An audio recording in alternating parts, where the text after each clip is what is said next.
వరంగల్, నల్గొండ, ఖమ్మంలో వచ్చినటువంటి వరదల కారణంగా తెలంగాణ రాష్ట్రంలో అన్ని చోట్ల కూడా వచ్చినాయి, కానీ భారీ స్థాయిలో ఈ 3 జిల్లాల్లో వచ్చిన కారణంగా దాదాపు 5,000 కోట్ల నష్టం వాటిల్లింది.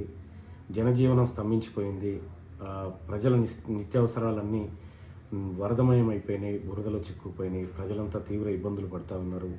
ప్రాణ నష్టం జరిగింది, ఆస్తి నష్టం కూడా భారీ స్థాయిలో జరిగింది. కాబట్టి వరంగల్, నల్గొండ, ఖమ్మం పట్టభద్రుల ఎమ్మెల్సీగా నన్ను గెలిపించినటువంటి ప్రజలు కష్టాల్లో ఉన్నటువంటి ఒక విచారకరమైన సందర్భంలో నేను ముఖ్యమంత్రి గారికి అంటే ఆ వరద బాధితులను ఆదుకోవడానికి ఎమ్మెల్సీగా నాకు వచ్చేటువంటి శాలరీ ఏదైతే ఉందో 2,75,000 రూపాయలను సీఎం రిలీఫ్ ఫండ్ కోసం అందజేస్తూ ఉన్నాను. ప్రజలందరికీ అండగా ఉన్నామని చెప్పి చెప్తా ఉన్నాం. మోరోవర్ ఏంటంటే మీరెవరూ అధైర్యపడాల్సిన పని లేదు, ఈ ప్రభుత్వం మీకు అండగా ఉంటుంది. సో మిగతా ఎమ్మెల్యేలను, మిగతా ప్రజాప్రతినిధులను కూడాను, మంత్రులను కూడా రిక్వెస్ట్ చేస్తూ ఉన్నా, మీ యొక్క నెల శాలరీని డొనేట్ చేయండి ఈ బాధితుల కోసం.